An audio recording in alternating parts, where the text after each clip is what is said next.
Plug fishing, you need to have a system.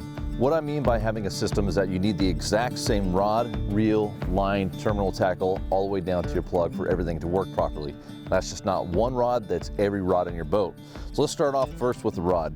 What I like to have most of the time when I'm pulling plugs, I'm in a drift boat or in a small power boat, usually right around an 8-foot long rod is perfect, it's ideal. You go 8.5, it's a little long, 7.6, you're not getting enough action out of the rod to work the plug. Now, what you're looking for in a fishing rod is something with a really nice light tip, so that way it's not pulling on the plug, it's allowing the plug to work. But then it has plenty of backbone to turn that fish once he's hooked up. For our line, this is 40-pound maximum braid 8. And we can get away with that 40-pound for two reasons. One, that braid 8 is very thin, and the fish are coming up from behind the lure, so they don't necessarily see the line, so we're not too concerned about it even being high vis. And a reel, line counter reels, I cannot stress that enough. You need to have precision when you have your lines back there.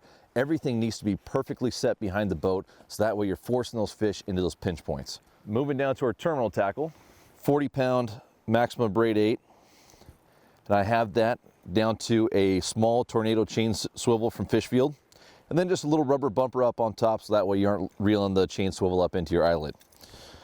Down here, I have 12-pound maximum ultra green. Now, some guys will run fluorocarbon, but I actually prefer monofilament because it's a little bit more limp, a little bit more soft.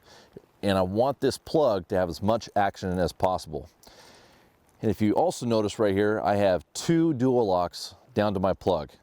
Now, the reason why is because it just gives it, again, more freedom of movement. We want that plug working independent. We don't want it getting pulled by the line or by the rod. So adding 2 dual locks will help it move a little bit more freely. We want it to hunt.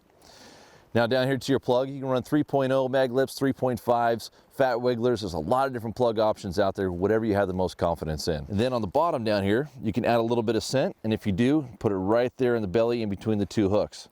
Now the stock hooks that come on these are great. They all work just fine, but after a fish or 2, they tend to bend out. So what I've done here is I've actually put on 2 different Fishfield hooks of different sizes. These are the titanium ones, and the reason why I like these, they're just super sharp right out of the package. I know if a fish even looks at it funny, we're gonna get them stuck.